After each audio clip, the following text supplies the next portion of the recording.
ഇന്നലെ നമ്മൾ നോക്കി അല്ലെ, ദുഃഖങ്ങൾ വരാനായിട്ട് ആരും ആഗ്രഹിക്കുന്നില്ല അല്ലെ, പ്രത്യേകിച്ച് പരിശ്രമമൊന്നും ചെയ്യുന്നില്ല അല്ലെ, എങ്കിലും ദുഃഖങ്ങൾ വരുന്നു അല്ലെ. അതുപോലെ തന്നെ സുഖങ്ങളും ഒക്കെ വന്നുകൊണ്ടും നമ്മുടെ പൂർവ്വജന്മ കർമ്മ ഫലങ്ങൾക്കായിട്ട് അല്ലെ, അതിനായിട്ട് ദുഃഖങ്ങൾ ഇല്ലാതാക്കാനായിട്ടോ അല്ലെ സുഖങ്ങൾ നേടാനായിട്ടോ നമ്മുടെ ഈ ശ്രേഷ്ഠമായിട്ടുള്ള മനുഷ്യജന്മം നമ്മൾ വെറുതെ പാഴാക്കി കളയേണ്ടതായിട്ടില്ല അല്ലെ. അതിങ്ങനെ വന്നുകൊണ്ടേയിരിക്കും. അത് നമ്മുടെ കർമ്മഫലങ്ങൾക്കായിട്ട് നമുക്ക് അനുഭവിക്കുവാനായിട്ടുള്ളതാണെങ്കിൽ നമുക്ക് ആ സുഖവും സന്തോഷവും ഇതൊക്കെ ലഭിക്കും അല്ലെ. അല്ല, നമ്മൾ കുറെ പാപകർമ്മങ്ങൾ ചെയ്തതാണെങ്കിൽ നമ്മൾ അതിന്റെ ഫലങ്ങളായിട്ട് ക്ലേശങ്ങളും അസുഖങ്ങളും ഒക്കെ അനുഭവിക്കേണ്ടതായിട്ടുണ്ട്. അപ്പൊ ഇതിനെ നമുക്ക് അങ്ങനെ ദുഃഖങ്ങളും ഇതൊക്കെ തടയാനായിട്ടും സാധിക്കില്ല. അതുപോലെ തന്നെ സന്തോഷങ്ങൾ നമുക്ക് കൃത്രിമമായിട്ട് വരുത്തിക്കുവാനായിട്ടും സാധിക്കില്ല അല്ലെ. എല്ലാം നമുക്ക് ആർക്ക്? ഭഗവാന് നൽകാനായിട്ട് സാധിക്കും. ഭഗവാനെ സറണ്ടർ ആവുകയാണെങ്കിൽ ഭഗവാൻ ആ ദുഃഖങ്ങളിൽ നിന്നൊക്കെ അല്പമെങ്കിലും മോചനം ലഭിക്കുകയും അതിന്റെ തോത് കുറഞ്ഞു കിട്ടും അല്ലെ. അതുപോലെ തന്നെ സുഖവും സന്തോഷവും ഒക്കെ ആത്മീയാനന്ദവും ഒക്കെ ലഭിക്കുന്നുള്ള കാര്യങ്ങളാണ് നമുക്ക് പഠിച്ചത്. പ്രഹ്ലാദ് മഹാരാജാവ് പറഞ്ഞിരുന്നത്.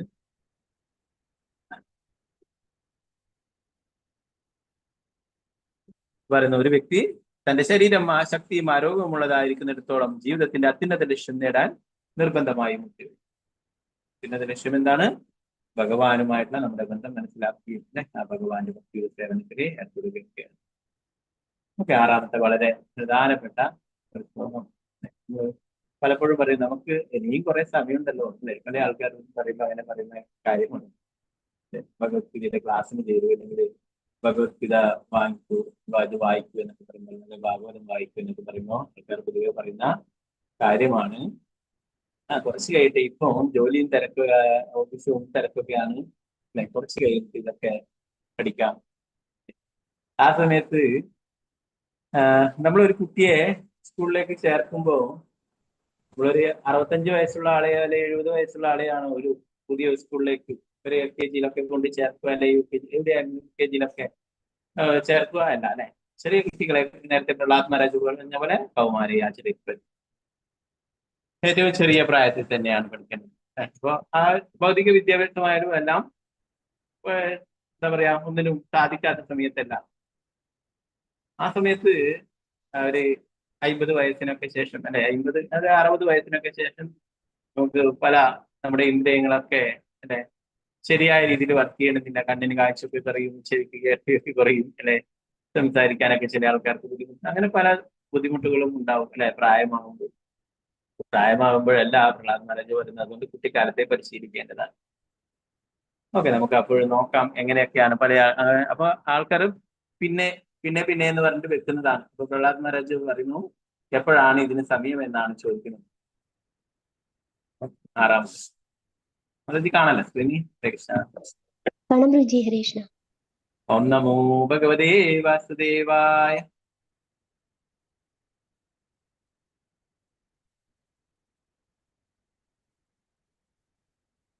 പുംസോ വർഷശതം ആയുസ് തദർത്ഥം ചാജിതാത്മനഃ നിഷ്ഫലം യദസ്യ രാത്ര്യാം യേദേന്ദം പ്രാപിതസ്തമഃ. പുംസോ വർഷശതം ആയുസ് തദർത്ഥം ചാജിതാത്മനഃ നിഷ്ഫലം യദസ്യ രാത്ര്യാം യേദേന്ദം പ്രാപിതസ്തമഃ. ഹരേ കൃഷ്ണ.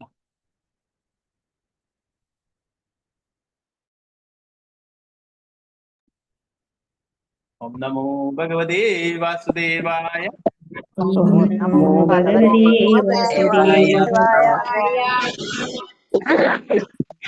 പുംസോ വർഷശതം തദർത്ഥം ചാജിതാത്മനഃ നിഷ്ഫലം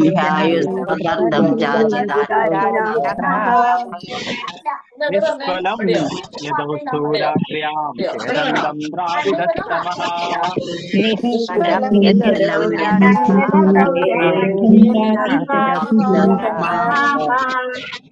പുംസോ വർഷശതം ആയുസ്തദർത്ഥം ചാജിതാത്മനഃ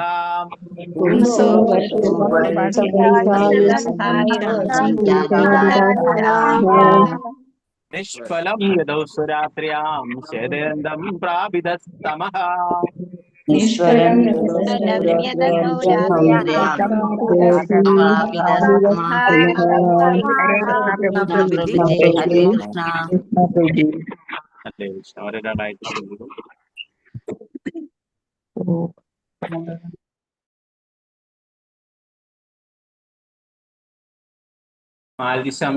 മാതാജി ചൊല്ലിക്കോളൂ. മാതാജി. ഹരേ കൃഷ്ണ.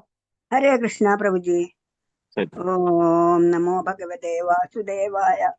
പുംസോ വർഷശതം ആയുസ്തദർദ്ധം ജാജിതാത്മനഃ നിഷ്ഫലം യദസൗ രാത്ര്യാം ഛേദയന്തം പ്രാപിതസ്തമ. ഹരേ കൃഷ്ണ പ്രഭുജി. ഹരേ കൃഷ്ണ മാതാജി. വിജയനാണ് മാതാജി ചൊല്ലിക്കോളൂ. ഹരേ കൃഷ്ണ. ഹരേ കൃഷ്ണ പ്രഭുജി. ഹരേ കൃഷ്ണ. ഓം നമോ ഭഗവതേ വാസുദേവായ.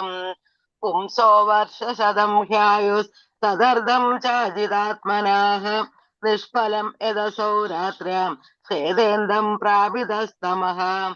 ഹരേ കൃഷ്ണ പ്രഭുജി. ഹരേ കൃഷ്ണ. പത്മകുമാരി മാതാജി ചൊല്ലിക്കോളൂ. ഹരേ കൃഷ്ണ. ഹരേ കൃഷ്ണ പ്രഭുജി. ഓം നമോ ഭഗവതേ വാസുദേവായ. പുംസോ വർഷശതം ഹ്യായുസ്തദർത്ഥം ചാജിതാത്മനഃ നിഷ്ഫലം യദസൗ രാത്ര്യാം ഛേദേന്ദം പ്രാപിതസ്തമഃ. ഹരേ കൃഷ്ണ പ്രഭുജി. ഹരേ കൃഷ്ണ. അംബികാശ്രീ ദേവദാസ് മാതാജി ചൊല്ലിക്കോളൂ. ഹരേ കൃഷ്ണ പ്രഭുജി. ഓം നമോ ഭഗവതേ വാസുദേവായ.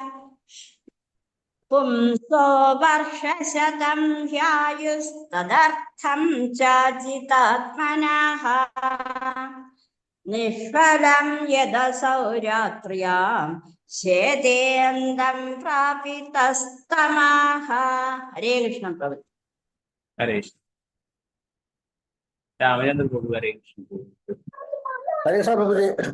ഓം ഹരേ നമോ കൃഷ്ണ. ഭഗവതേ വാസുദേവായ. പുംസോ വർഷശതം ഹ്യായുസ്തദർദ്ധം ചാരിതാത്മനഃ നിഷ്ഫലം യദസൗ രാത്ര്യാം ഛേദേന്ദം പ്രാപിതസ്തമഃ. ഹരേ കൃഷ്ണ പ്രഭുജി. ഹരേ കൃഷ്ണ. സീതാരാമനുണ്ണി മാതാജി ചൊല്ലിക്കോളൂ. ഹരേ കൃഷ്ണ. ഹരേ കൃഷ്ണ പ്രഭുജി. ഹരേ കൃഷ്ണ. ഓം നമോ ഭഗവതേ വാസുദേവായ. പുംസോ വർഷശതം ഹ്യായുസ്തദർത്ഥം ചാജിതാത്മനഃ നിഷ്ഫലം യദസൗ രാത്ര്യാം ഛേദേന്ദം പ്രാപിതസ്തമഃ. ഹരേ കൃഷ്ണ പ്രഭുജി. ഹരേ. കൽസലശാജി മാതാജി ചൊല്ലിക്കോളൂ. ഹരേ കൃഷ്ണ.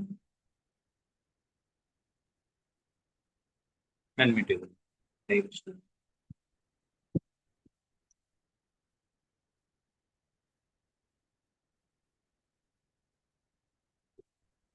കൃഷ്ണ മാതാജി ചൊല്ലിക്കോളൂ.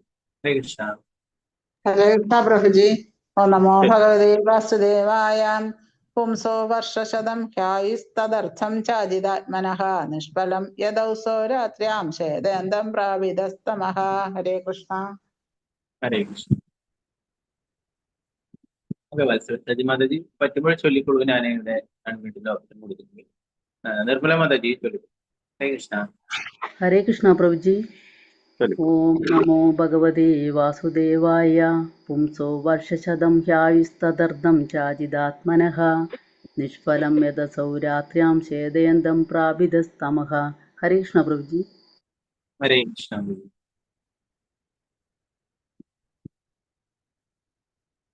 പങ്കജാക്ഷി മാതാജി. ഹരേ കൃഷ്ണ പ്രഭു. പ്രണാമം. ഓം നമോ ഭഗവതേ വാസുദേവായ. പുംസോ വർഷശതം ഹ്യായുസ്തദർത്ഥം ചായിതാത്മനഃ നിഷ്ഫലം യദസൗ രാത്ര്യാം ഛേദേന്ദേ പ്രാപിതസ്തമഃ. ഹരേ കൃഷ്ണ പ്രഭുജി. പ്രണാമം. ഹരേ കൃഷ്ണ. രാജി മാതാജി. ഹരേ കൃഷ്ണ.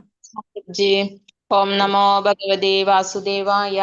പുംസോ വർഷശതം ഹ്യായുസ്തദർത്ഥം ചാജിതാത്മനഃ നിഷ്ഫലം യദസൗ രാത്ര്യാം ഛേദേന്ദം പ്രാപിതസ്തമഃ. ഹരേ കൃഷ്ണ പ്രഭുജി. ഹരേ കൃഷ്ണ. ശാരദ ശുഭസ്മൃതി മാതാജി. ഹരേ കൃഷ്ണ. ഹരേ കൃഷ്ണ പ്രഭുജി. ഓം നമോ ഭഗവതേ വാസുദേവായ. പുംസോ വർഷശതം ഹായു തത് അർത്ഥം ചാജിതാത്മനഃ നിഷ്ഫലം ജതസൗരാത്യാ ചേതേർത്ഥം പ്രാപിതസ്തമഃ. ഹരേ കൃഷ്ണ. ഹരേ തങ്കമണി മാതാജി. ഹരേ കൃഷ്ണ പ്രഭുജി. ഓം നമോ ഭഗവതേ വാസുദേവായ. പുംസോ വർഷശതം ഹ്യായുസ്തദർദ്ധം ചാജിതാത്മനഃ നിഷ്ഫലം യദസൗ രാത്ര്യാം ശേതേദം പ്രാപിതസ്തമഃ. ഹരേ കൃഷ്ണ. ഹരേ കൃഷ്ണ. കൽസലശാജി മാതാജി ചൊല്ലിക്കൂ. ഹരേ കൃഷ്ണ. ഹരേ കൃഷ്ണ പ്രഭുജി. കൃഷ്ണ. ഓം നമോ ഭഗവതേ വാസുദേവായ. പുംസോ വർഷശതം ഹ്യായുസ്തദർദ്ധം ചാജിതാത്മനഃ നിഷ്ഫലം യദസൗ രാത്ര്യാം ശേതേദം പ്രാപിതസ്തമഃ. ഹരേ കൃഷ്ണ പ്രഭുജി. ഹരേ കൃഷ്ണ. വസന്ത മാതാജി. ഹരേ കൃഷ്ണ. ഹരേ കൃഷ്ണ പ്രഭുജി. ഹരേ കൃഷ്ണ. ഓം നമോ ഭഗവതേ വാസുദേവായ. പുംസോ വർഷശതം ഹ്യായുസ്തദർദ്ധം ചാജിതാത്മനഃ നിഷ്ഫലം യദസൗ രാത്ര്യാം ശേതേദം പ്രാപിതസ്തമഃ. ഹരേ കൃഷ്ണ പ്രഭുജി. ഹരേ കൃഷ്ണ. പ്രസന്നകുമാരി മാതാജി ചൊല്ലിക്കൂ. ഹരേ കൃഷ്ണ. ഹരേ കൃഷ്ണ പ്രഭുജി. പ്രണാമം. ഓം നമോ ഭഗവതേ വാസുദേവായ. പുംസോ വർഷശതം ഹ്യായുർ സദർത്ഥം ചാദിതാത്മനഃ നിഷ്ഫലം യദൗസോ രാത്രിയാം ചേതേന്ദം പ്രാപിതസ്തമഃ. ഹരേ കൃഷ്ണ പ്രഭുജി. പ്രണാമം. ഹരേ കൃഷ്ണ. ഭാരതീയ മാതാജി. ഹരേ കൃഷ്ണ പ്രഭുജി. ഹരേ ഓം കൃഷ്ണ. നമോ ഭഗവതേ വാസുദേവായ. പുംസോ വർഷശതം ധ്യായുസ്തദർത്ഥം ചാജിതാത്മനഃ നിഷ്ഫലം യദസൗ രാത്ര്യാം ശേതേദം പ്രാപിതസ്തമഃ. ഹരേ കൃഷ്ണ. ഹരേ കൃഷ്ണ. സ്വർണ്ണപ്രഭ മാതാജി ചൊല്ലിക്കൂ. ഹരേ കൃഷ്ണ പ്രഭുജി. ഹരേ ഓം കൃഷ്ണ. നമോ ഭഗവതേ വാസുദേവായ. പുംസോ വർഷശതം ഹ്യായുസ്തദർത്ഥം ചാജിതാത്മനഃ നിഷ്ഫലം യദസൗ രാത്ര്യാം ശേതേദം പ്രാപിതസ്തമഃ. ഹരേ കൃഷ്ണ പ്രഭുജി. ഹരേ കൃഷ്ണ. അനിതാ ടി മാതാജി ചൊല്ലിക്കൂ. ഹരേ കൃഷ്ണ. ഹരേ കൃഷ്ണ പ്രഭുജി. ഓം നമോ ഭഗവതേ വാസുദേവായ. പുംസോ വർഷശതം ഹ്യായുസ്തദർദ്ധം ചാജിതാത്മനഃ നിഷ്ഫലം യദസൗ രാത്ര്യാശേദേന്ദം പ്രപിതാസ്തമഃ. ഹരേ കൃഷ്ണ പ്രഭുജി. ഹരേ കൃഷ്ണ. ശശിധരൻ മാതാജി ചൊല്ലിക്കൂ. ഹരേ കൃഷ്ണ. പ്രഭുജി. ഓം നമോ ഭഗവതേ വാസുദേവായ. പുംസോ വർഷശതം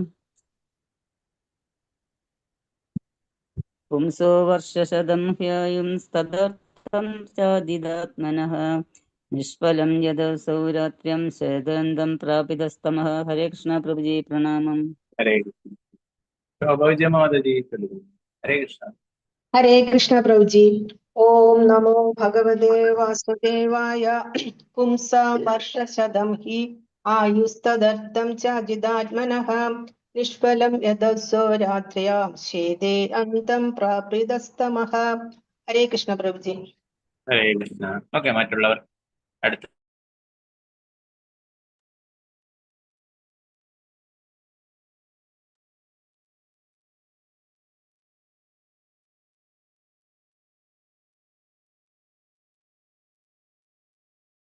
ഭാവാർത്ഥമേ ശിവവേദാന്ത സ്വാമി ശ്രീല പ്രഭുപാദയ്ക്ക് ജയ്.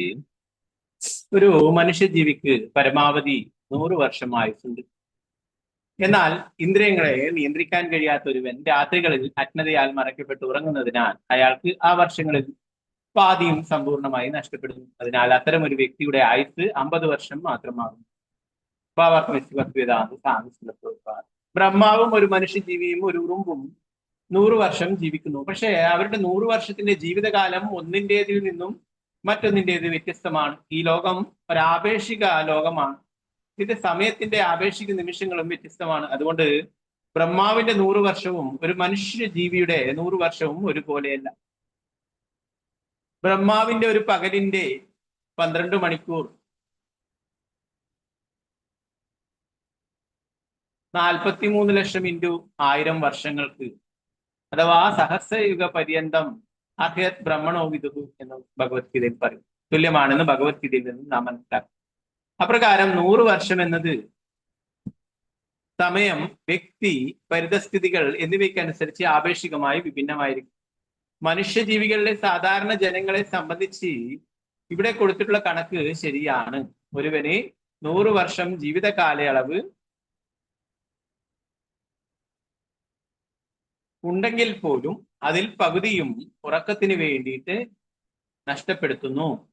ഭക്ഷണം, നിദ്ര, ലൈംഗികത, സ്വയരക്ഷ എന്നിവയാണ് 4 ശാരീരിക ആവശ്യങ്ങൾ.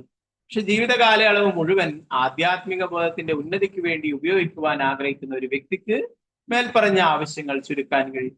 അത് അവന്റെ ആയുഷ്കാലം പൂർണ്ണമായി ഉപയോഗിക്കുവാൻ അവന് അവസരം നൽകും. പ്രഭുപാദ 7ാമത്തെ ശ്ലോകം. ഓം നമോ ഭഗവതേ വാസുദേവായ. മുഗ്ധസ്യ ബാല്യേ കൈശോരേ ക്രീഡതോ യാതി വിംശതി ജരയാ ഗ്രസ്തദേഹസ്യ യാത്യകൽപസ്യ വിംശതിഃ. മുഗ്ധസ്യ ബാല്യേ കൈശോരേ ക്രീഡതോ യാതി വിംശതിഃ ജരയാ ഗ്രസ്തദേഹസ്യ യാത്യകൽപസ്യ വിംശതിഃ. നേരത്തെ ചൊല്ലാൻ പറ്റില്ല. ശാന്തദേവി മാതാജി ചൊല്ലിക്കൊള്ളു. ഹരേ കൃഷ്ണ. അൺമ്യൂട്ട് ചെയ്തോളൂ. ഹരേ കൃഷ്ണ. ഹരേ കൃഷ്ണ പ്രഭുജി. ഓം നമോ ഭഗവതേ വാസുദേവായ. മുക്തസ്യ ബാല്യേ കൈശോരേ ക്രീഡതോ യതി വിംശതിഃ ജരയാഗ്രസ്തദേഹസ്യ യാത്രാകൽപസ്യ വിംശതിഃ. ഹരേ കൃഷ്ണ പ്രഭുജി. ഹരേ കൃഷ്ണ. ഹിന്ദുസിക്ക് മാതാജി ചൊല്ലിക്കൊള്ളു. ഹരേ കൃഷ്ണ പ്രഭുജി. ഓം ഹരേ കൃഷ്ണ. നമോ ഭഗവതേ വാസുദേവായ. മുക്തസ്യ ബാലേ കൈശോരേ ക്രീഡതോ യാതി വിംശതിഃ ജരയാഗ്രസ്തദേഹസ്യ യാത്യകൽപസ്യ വിംശതിഃ. ഹരേ കൃഷ്ണ പ്രഭുജി. ഹരേ കൃഷ്ണ. വത്സലഗോപാലൻ മാതാജി ചൊല്ലിക്കൊള്ളു. ഹരേ കൃഷ്ണ പ്രഭുജി. ഹരേ കൃഷ്ണ. ഓം നമോ ഭഗവതേ വാസുദേവായ. മുക്തസ്യ ബാല്യേ കൈശോരേ ക്രീഡതോ യാതി വിംശതിഃ ജരയാഗ്രസ്തദേഹസ്യ യാത്യകൽപസ്യ വിംശതിഃ. ഹരേ കൃഷ്ണ പ്രഭുജി. ഹരേ കൃഷ്ണ. വിജയശ്രീ മാതാജി ചൊല്ലിക്കൊള്ളു. ഹരേ കൃഷ്ണ പ്രഭുജി. പ്രണാമം. ഹരേ കൃഷ്ണ. ഓം നമോ ഭഗവതേ വാസുദേവായ. മുഗ്ധസ്യ ബാല്യേ കൈശോരേ ക്രീഡതോ യാതി വിംശതിഃ ജരയാഗ്രസ്തദേഹസ്യ യാത്യകൽപസ്യ വിംശതിഃ. ഹരേ കൃഷ്ണ പ്രഭുജി. പ്രണാമം. ഹരേ കൃഷ്ണ. ശാരദജി നമ്പൂതിരി മാതാജി ചൊല്ലിക്കൊള്ളു. ഹരേ കൃഷ്ണ. ഹരേ കൃഷ്ണ. നമോ ഭഗവതേ വാസുദേവായ. മുക്തസ്യ ബാല്യേ കൈശോരേ ക്രീഡതോ യാതി വിംശതിഃ ജരയാഗ്രസ്തദേഹസ്യ യാത്യകൽപസ്യ വിംശതിഃ. ഹരേ കൃഷ്ണ പ്രഭുജി. ഹരേ കൃഷ്ണ. വേദ്യാചാരി മാതാജി ചൊല്ലിക്കൊള്ളു. ഹരേ കൃഷ്ണ.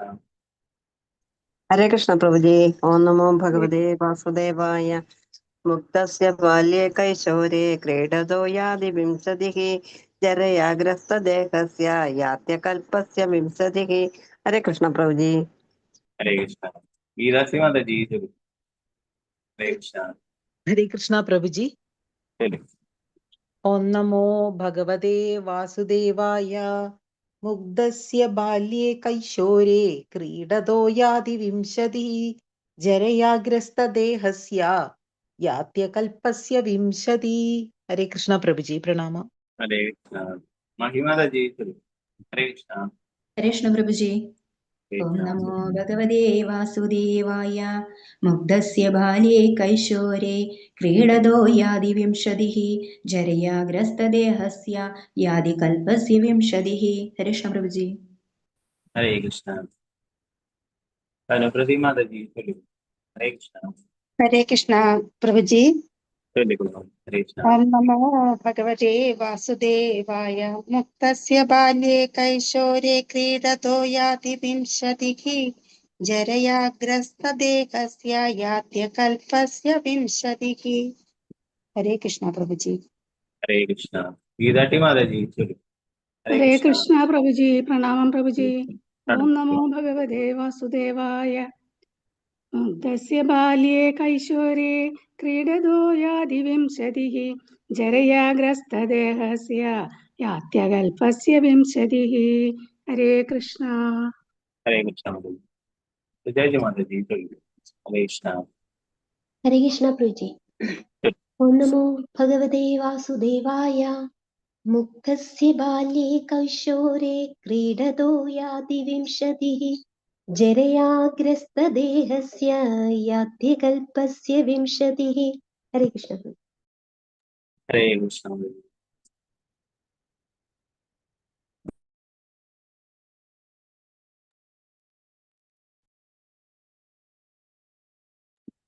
വർത്തനം ഭാവാർത്ഥനെ സുഭക്തിദാന സ്വാമി സുരപ്രഭുപാദ.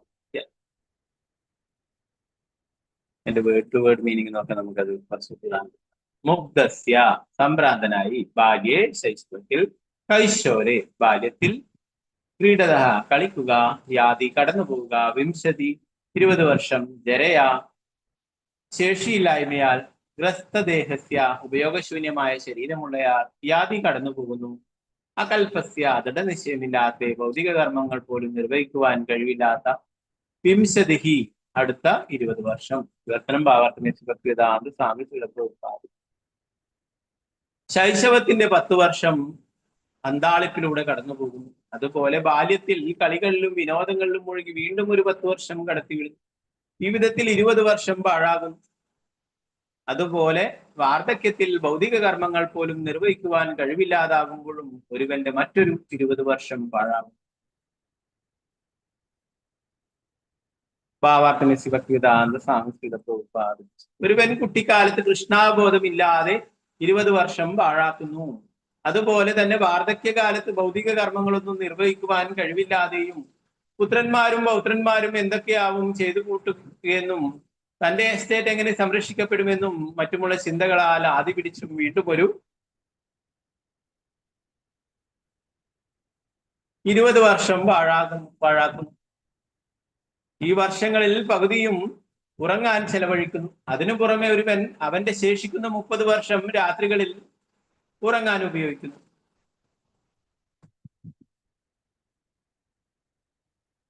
അതിനും പുറമെ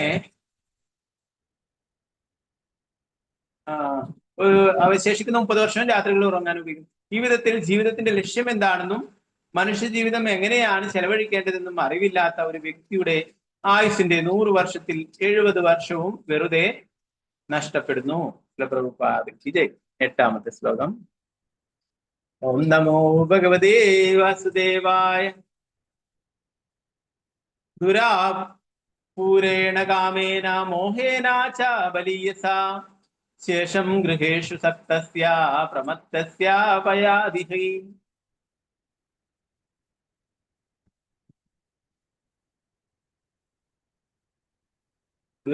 ദുരാപൂരേണ കാമേന മോഹേന ച ബലീയസാ ശേഷം ഗൃഹേഷു സക്തസ്യ പ്രമത്തസ്യ പയാദിഹി. മനസ്സും ഇന്ദ്രിയങ്ങളും അനിയന്ത്രിതങ്ങളായ ഒരുവന് കാമാസക്തിയും വ്യാമോഹവും നിമിത്തം ഗൃഹസ്ഥ ജീവിതത്തോട് ആസക്തി അധികരിക്കുന്നു. അപ്രകാരം പ്രമത്തനായ ഒരു മനുഷ്യന്റെ ജീവിതത്തിലെ ശേഷിക്കുന്ന വർഷങ്ങളും പാഴായി പോകുന്നു. എന്തുകൊണ്ടെന്നാൽ ആ വർഷങ്ങളിൽ പോലും അവനെ ഭക്തിയുത സേവനത്തിൽ വ്യാപൃതനാകാൻ കഴിയുന്നില്ല. ഭാവാർത്ഥമേ ഭക്തിവേദാന്ത സ്വാമി ശ്രീലപ്രഭുപാദ. ജീവിതത്തിന്റെ 100 സംവത്സരങ്ങളുടെ കണക്കാണിത്.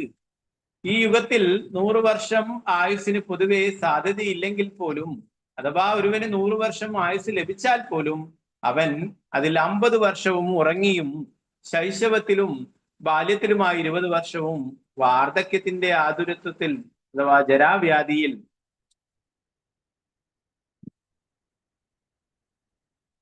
20 വർഷവും പാഴാക്കും.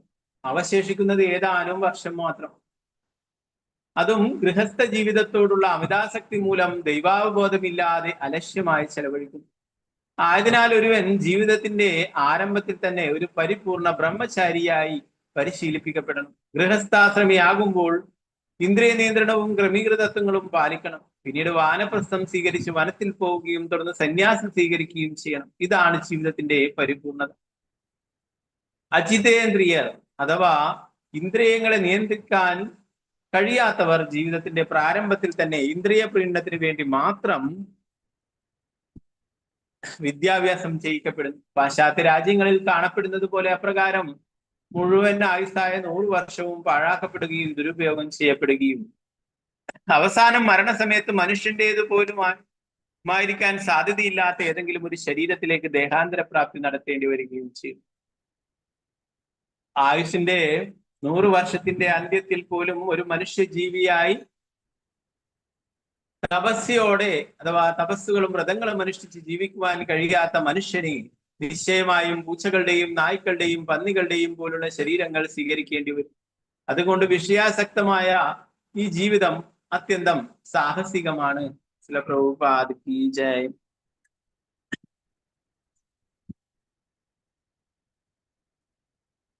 ഒമ്പതാമത്തെ ശ്ലോകം. ഓം നമോ ഭഗവതേ വാസുദേവായ. കോ ഗൃഹേഷു പുമാൻ സക്തമാത്മാനമജിതേന്ദ്രിയഃ അജിതേന്ദ്രിയഃ സ്നേഹസ്പാശൈർദൃഢൈർബദ്ധ മുത്സഹേതാ വിമോചിതും.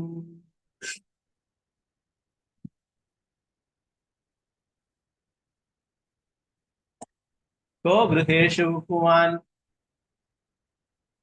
സക്ത ആത്മാനമജിതേന്ദ്രിയഃ സ്നേഹപാശൈർദൃഢൈർബദ്ധ മുത്സഹേതാ വിമോചിതും.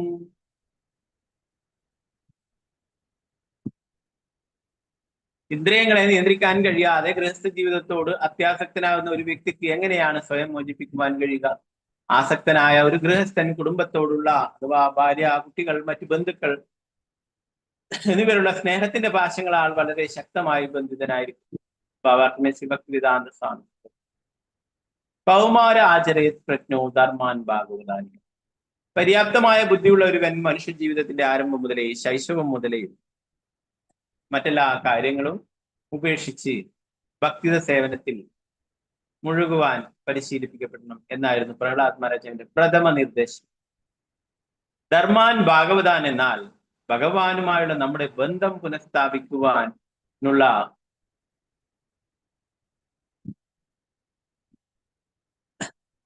ധാർമ്മിക തത്വങ്ങൾ എന്നാണ് സാരം. ഈ ലക്ഷ്യത്തിലേക്ക് കൃഷ്ണൻ നേരിട്ട് ഇങ്ങനെ ഉപദേശിക്കുന്നു. സർവധർമാൻ പരിത്യജ മാമേകം ശരണം വ്രജഃ.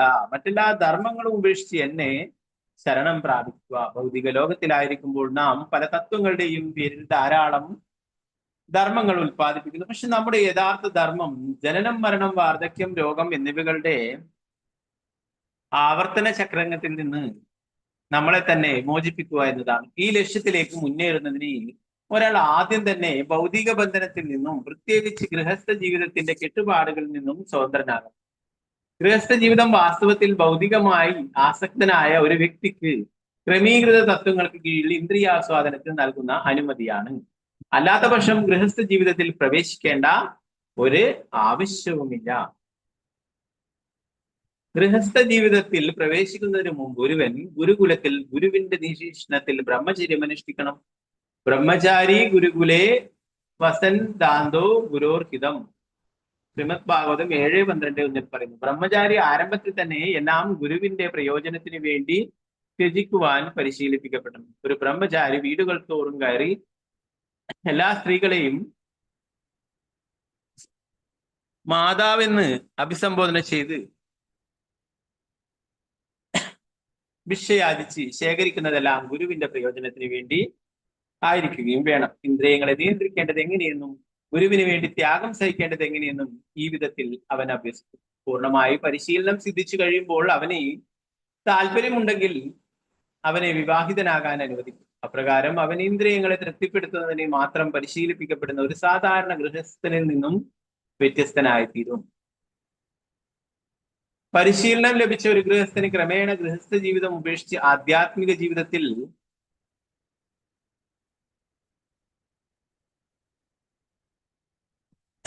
ഉണർവ് നേടുവാൻ വാനപ്രസ്ഥം സ്വീകരിച്ച് വനത്തിലേക്ക് പോകുവാനും അവസാനം സന്യാസം സ്വീകരിക്കുവാനും സാധിക്കും. എല്ലാ ഉത്കണ്ഠകളിൽ നിന്നും മോചിതനാകാൻ ഒരുവൻ വനത്തിലേക്ക് പോകണമെന്നാണ് പ്രഹ്ലാദ് മഹാരാജാവ് തന്റെ പിതാവിനോട് വിശദീകരിച്ചത്. ഹിത്വാത്മപാദം ഗൃഹമന്തകൂപം.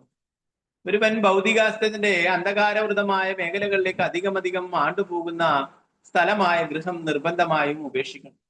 അതിനാൽ ഒരുവൻ ഗൃഹസ്ഥ ജീവിതം ഉപേക്ഷിക്കണമെന്നാണ് ആദ്യത്തെ ഉപദേശം. ഗൃഹം അന്ധകൂപം.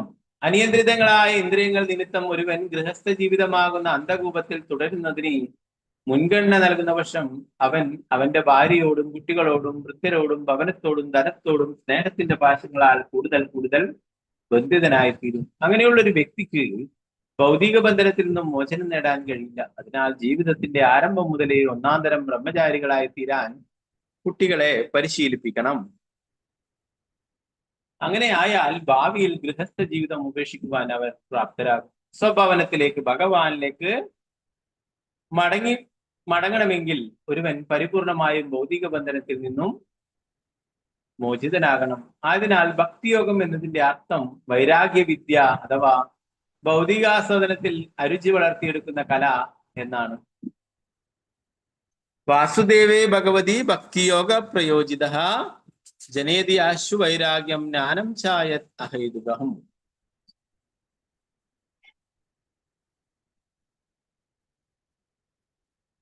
ഭഗവാൻ വാസുദേവന് ഭക്തിത സേവനം അനുഷ്ഠിക്കുന്നതിലൂടെ ഒരുവൻ വളരെ പെട്ടെന്ന് അഹേതുകമായ ജ്ഞാനവും വിരക്തിയും ആർജിക്കുന്നു. ശ്രീമദ് ഭാഗവതം 1:2-7. ഒരുവൻ ജീവിതത്തിന്റെ ആരംഭം മുതലേ ഭക്തിത സേവനത്തിൽ ഏർപ്പെടുന്ന വർഷം വളരെ അനായാസം വൈരാഗ്യ വിദ്യ അഥവാ വിരക്തി നേടാനും ജിതേന്ദ്രിയനാകാനും കഴിയും. അതിനാൽ പരിപൂർണമായി ഭക്തിത സേവനത്തിൽ ഏർപ്പെടുന്ന ഒരുവൻ ഇന്ദ്രിയങ്ങളുടെ യജമാനൻ എന്നർത്ഥമുള്ള ഗോസ്വാമി അഥവാ സ്വാമി എന്ന് വിളിക്കും. ഒരുവന് ഇന്ദ്രിയങ്ങളുടെ യജമാനാകാൻ കഴിഞ്ഞില്ലെങ്കിൽ ജീവിതത്തിന്റെ പരിത്യാഗക്രമം സന്യാസം സ്വീകരിക്കരുത്.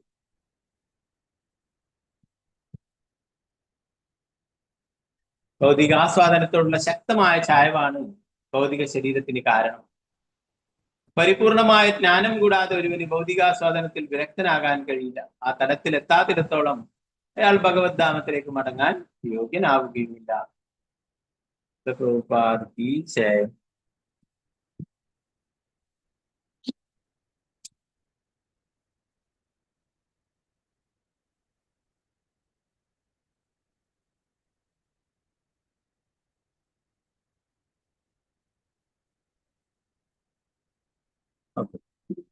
നാരായണ നമസ്കൃത്യ നരം ചൈവ നരോത്തമം ദേവീം സരസ്വതീം വ്യാസം തതോ ജയമുദ്രേ നഷ്ടപ്രായേഷു ഭദ്രേഷു നിത്യം ഭാഗവത സേവയാം ഭഗവതി ഉത്തമ ശ്ലോകേ ഭക്തിർഭവതി നൈഷ്ഠികീ മൂലം കരോതി വാചാലം പങ്കും ലംഘയതേ ഗിരിം യത്കൃപാതമഹം വന്ദേ ശ്രീഗുരു ദീനദാരിണം പരമാനന്ദമാധവം ശ്രീചൈതന്യേശ്വരം. നമോ വിഷ്ണുപാദായ കൃഷ്ണപൃഷ്ഠായ ഭൂതലേ ശ്രീമതേ ഭക്തിവേദാന്ത സ്വാമിനിധി നാമം. നമസ്തേ സാരസ്വതേ ദേവേ ഗൗരവാണി പ്രചാരിണേ നിർവിശേഷ ശൂന്യവാദി പാശ്ചാത്യദേശധാരി. ജയ ശ്രീകൃഷ്ണ ചൈതന്യ പ്രഭു നിത്യാനന്ദ ശ്രീ അദ്വൈത ഗദാധര ശ്രീവാസാദി ഗൗരഭക്തവൃന്ദ. ഹരേ കൃഷ്ണ കൃഷ്ണ കൃഷ്ണ ഹരേ ഹരേ ഹരേ രാമ രാമ രാമ ഹരേ ഹരേ. ഗുരുവേ ഗൗരചന്ദ്രായ രാധികായ ദാലേ കൃഷ്ണായ കൃഷ്ണമുക്തായ തത്വത്തായ പ്രഭുപാദ് ജയ ഗുരു മഹാരാജ് ജയ ഗൗരബ്രഹ്മ. ഹരേ കൃഷ്ണ.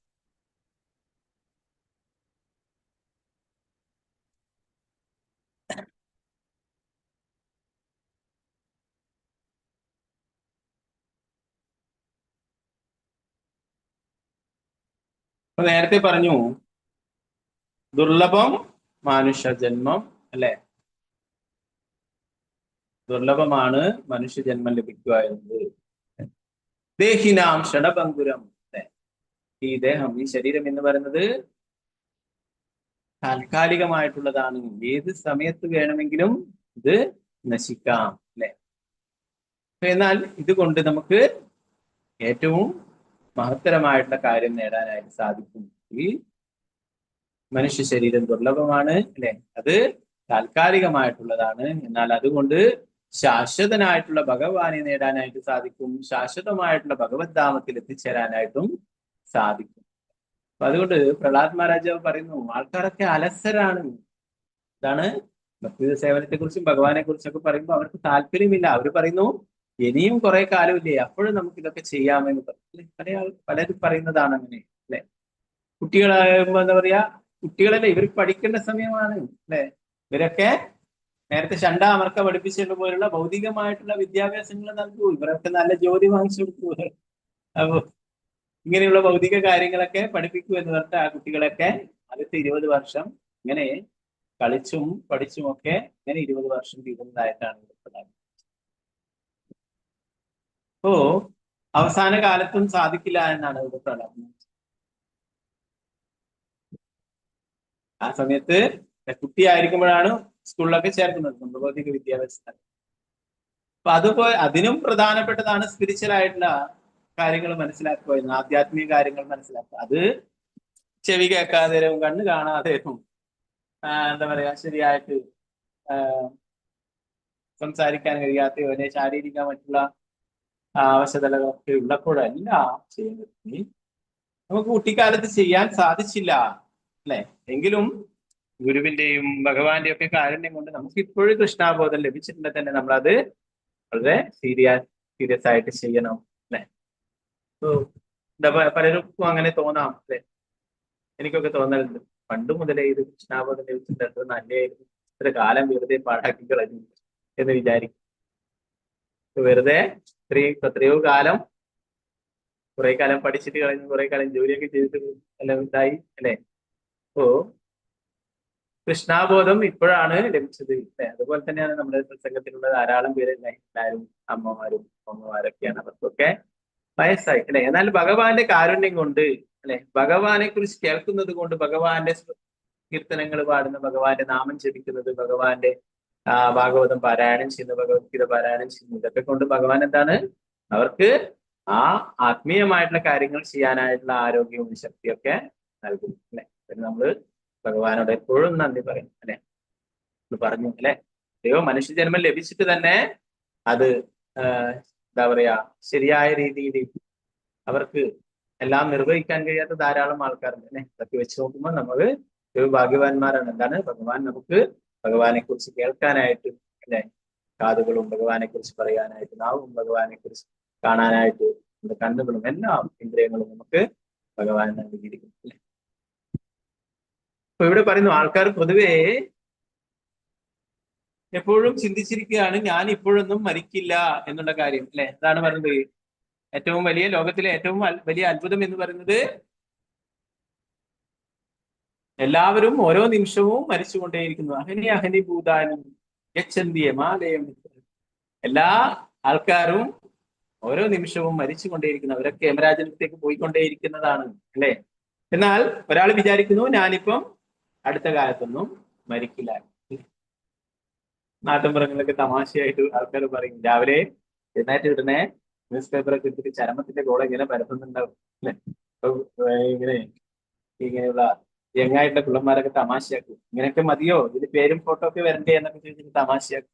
അപ്പൊ അവരെന്താ വായിക്കുന്നവരെന്താ വിചാരിക്കുന്നത്, ഞാനിനി അടുത്ത കാലത്തൊന്നും മരിക്കില്ല, ഇവരൊക്കെ മരിച്ചു പോയല്ലോ എന്ന് പറഞ്ഞ ദിവസം ഇങ്ങനെ പേപ്പറിൽ ഇങ്ങനെ നോക്കുന്നു അല്ലെ. ഒരു ദിവസം അവരുടെ പേരും പടമൊക്കെ അങ്ങനെ വരും അല്ലെ. ഇപ്പോഴത് വായിക്കാനായിട്ട് അവരവിടെ ഉണ്ടാവില്ല അല്ലെ. അപ്പൊ എന്താ വേണ്ടേ, ജീവിച്ചിരിക്കുന്ന കാലത്ത് ഇങ്ങനെയുള്ള കാര്യങ്ങളൊക്കെ വായിക്കുകയും പഠിക്കുകയൊക്കെ ചെയ്യുന്നതിന് പകരം ഭഗവാനെ കുറിച്ചുള്ള കാര്യങ്ങളൊക്കെ പഠിക്കുകയും വായിക്കുകയൊക്കെ ചെയ്തിട്ടുണ്ടെങ്കിൽ ഇനി വീണ്ടും ഒരിക്കലും ഇവിടെ ഈ ഭൗതിക ലോകത്തിൽ ജനിക്കേണ്ടതായിട്ടില്ല. അപ്പൊ ഇവിടെ 100 വർഷം ഉണ്ടെന്ന് പറയുന്നു ആയുസ്. ശരാശരി ആയിട്ട് പൊതുവെ പറയുന്നതാണ്. എന്നാൽ നമുക്കറിയാം ഇന്ന് കലിയുഗത്തിന് അത്ര ആയുസില്ല അല്ലെ.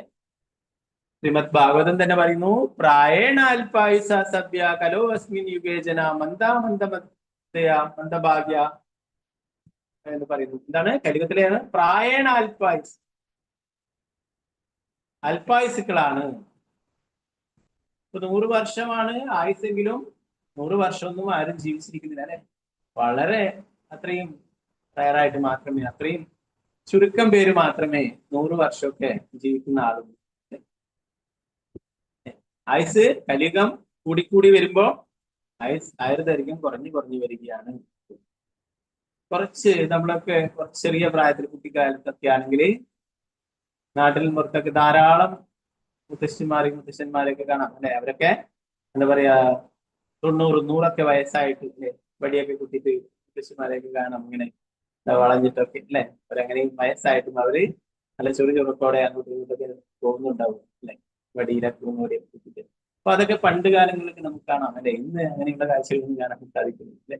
അതുകൊണ്ടാണ് ഇന്നത്തെ അങ്ങനെയുള്ള ജീവിത രീതിയും ഭക്ഷണവും ഇതൊക്കെ എന്താണ് മനുഷ്യന്റെ ആയുസ് കുറച്ച് കൊണ്ടുവരികയാണ് അല്ലെ. അങ്ങനെ കുറഞ്ഞു വരികയാണ്. 100, 90, 80, 70, 60 അങ്ങനെ ചുരുങ്ങി വരികയാണ്. അപ്പോ പ്രഹ്ലാദ് മഹാരാജ് പറയുന്നു ആൾക്കാർ പൊതുവെ കണക്കൂട്ടുന്നത് 100 വയസ്സുണ്ടെന്നാണ്. അങ്ങനെ ആയിക്കോട്ടെ, അതിലും എന്താ ചെയ്തത്, അതിൽ പകുതിയും ഉറങ്ങിയിട്ട് തീർക്കുന്നു. അപ്പോ യഥാർത്ഥത്തിൽ 100 വയസ്സുണ്ടെങ്കിൽ അതില് പകുതി സമയം ഉറങ്ങി തീർക്കുന്നത് കൊണ്ട് തന്നെ 50 വയസ്സേ ഉള്ളൂ ആയുസ് എന്ന് പറയുന്നത്. ഒരു മനുഷ്യജീവിക്ക് പരമാവധി 100 വർഷം ആയുസ്സുണ്ട്. എന്നാൽ ഇന്ദ്രിയങ്ങളെ നിയന്ത്രിക്കാൻ കഴിയാത്ത ഒരുവൻ രാത്രികളിൽ അജ്ഞതയാൽ മറയ്ക്കപ്പെട്ട് ഉറങ്ങുന്നതിനാൽ അയാൾക്ക് ആ വർഷങ്ങളിൽ പാതിയും സമ്പൂർണ്ണമായി നഷ്ടപ്പെടുന്നതിനാൽ അത്തരം ഒരു വ്യക്തിയുടെ ആയുസ് 50 വർഷം മാത്രമാകും.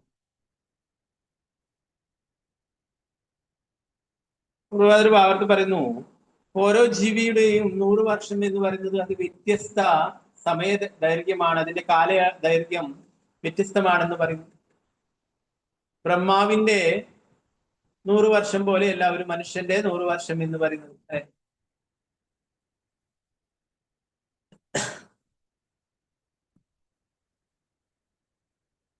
അതുപോലെ തന്നെ ഒരു ഉറുമ്പിനും എല്ലാം വ്യത്യസ്തമായിട്ടുള്ള ആ കാലദൈർഘ്യമാണ് എന്ന് പറയും. 100 അതിന്റെ സംഖ്യയെങ്കിലും അതിന് ആയുർദൈർഘ്യം വ്യത്യാസമാണ് എന്ന് പറയും. ഈ ലോകം ഒരു ആവേശിക ലോകമാണ്. ഇതിന്റെ സമയത്തിന്റെ ആവേശിക നിമിഷങ്ങളും വ്യത്യസ്തമാണ്. അതുകൊണ്ട് ബ്രഹ്മാവിന്റെ 100 വർഷം ഒരു മനുഷ്യയുടെ ജീവിയുടെ 100 വർഷവും ഒരുപോലെയല്ല. ബ്രഹ്മാവിന്റെ ഒരു പകലിന്റെ 12 മണിക്കൂർ 43 ലക്ഷം × 1000 വർഷങ്ങൾക്ക് തുല്യമാണെന്ന് ഭഗവത്ഗീതയിൽ നാം മനസ്സിലാക്കണം.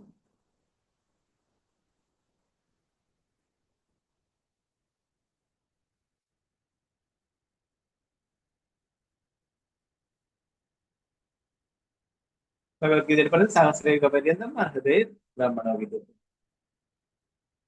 അപ്രകാരം 100 വർഷം എന്നത് സമയം വ്യക്തി പരിതസ്ഥിതികൾ എന്നിവയ്ക്കനുസരിച്ച് ആപേക്ഷികമായി വിഭിന്നമായിരിക്കും. മനുഷ്യജീവികളിലെ സാധാരണ ജനങ്ങളെ സംബന്ധിച്ച് ഇവിടെ കൊടുത്തിട്ടുള്ള കണക്ക് ശരിയാണ്. ഒരുവന് 100 വർഷം ജീവിത കാലയളവ് ഉണ്ടെങ്കിൽ പോലും അതിൽ പകുതിയും ഉറക്കത്തിന് വേണ്ടി നഷ്ടപ്പെടുത്തുന്നു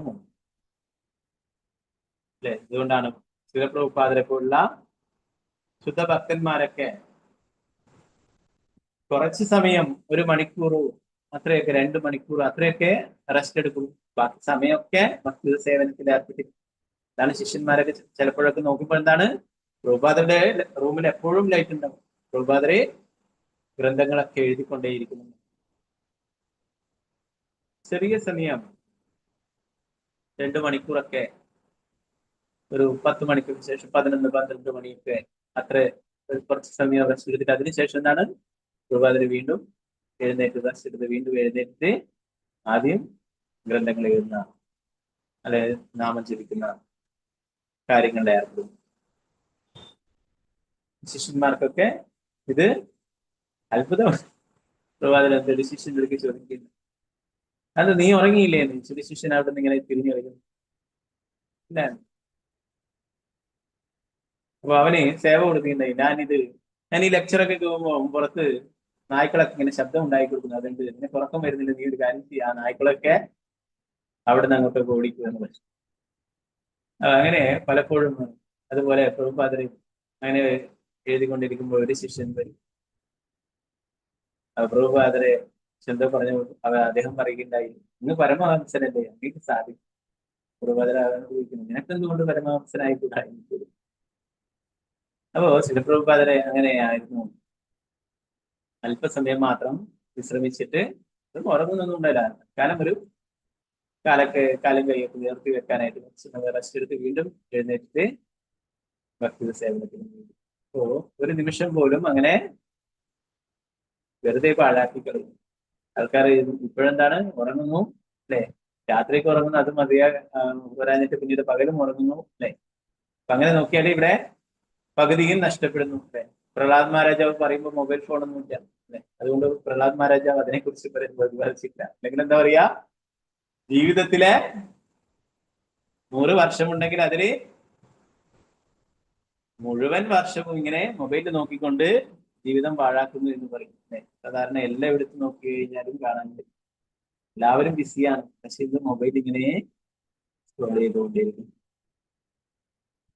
അപ്പോ ഇവിടെ അത് പ്രതിപാദിച്ചിട്ടില്ല അല്ലെ. എന്നാല് അങ്ങനെയും ഉറങ്ങിയിട്ട് കുറെ നശിപ്പിക്കുന്നു അല്ലെ. അതുപോലെ ചില ആൾക്കാരൊക്കെ രാത്രിയൊക്കെ ഉറങ്ങാതെ ഇരുന്നിട്ട് മൊബൈലിലൊക്കെ ഗെയിം കളിച്ചിട്ടും സിനിമ കണ്ടിട്ടും ഇതൊക്കെ ആക്കിയിട്ട് ഉറങ്ങാതിരിക്കും. രാവിലെ ആകുമ്പോൾ വീണ്ടും ഉറങ്ങും. ഇവിടെ പകുതി പറഞ്ഞിരിക്കുന്നു, വയസ്സിന്റെ പകുതി. എന്നാല് അതിലും കൂടുതലും ആൾക്കാര്, സാധാരണ ആൾക്കാർ ഇങ്ങനെ ചെയ്തുകൊണ്ടേയിരിക്കുന്നു. ഭക്ഷണം, നിദ്ര, ലൈംഗികത, സ്വയരക്ഷ എന്നിവയാണ് 4 ശാരീരിക ആവശ്യങ്ങൾ. പക്ഷെ ജീവിത കാലയളവുകളിൽ ആധ്യാത്മിക ബോധത്തിന്റെ ഉന്നതിക്ക് വേണ്ടി ഉപയോഗിക്കുവാൻ ആഗ്രഹിക്കുന്ന ഒരു വ്യക്തിക്ക് മേൽ പറഞ്ഞ ആവശ്യങ്ങൾ ചുരുക്കാൻ കഴിയും. അത് അവന്റെ ആയുഷ്കാലം പൂർണ്ണമായി ഉപയോഗിക്കാൻ അവനെ അവസരം നൽകുന്നു. ഭക്ഷണവും നിദ്രയും ലൈംഗികതയും ഇതൊക്കെ നിയന്ത്രിക്കുകയാണെങ്കിൽ, കൺട്രോൾ ചെയ്യുകയാണെങ്കിൽ എന്താ പറയുന്നത്, ആ സമയം നമുക്ക് എത്ര സമയം നമ്മൾ അത്രയും കുറയ്ക്കുന്നു, അത്രയും സമയം നമുക്ക് ആധ്യാത്മിക കാര്യങ്ങൾ ചെയ്യുവാനായിട്ടും കൂടുതൽ കാലം ഭക്തി സേവനങ്ങൾ അനുഷ്ഠിക്കുവാനായിട്ടും സാധിക്കുന്നുണ്ട്.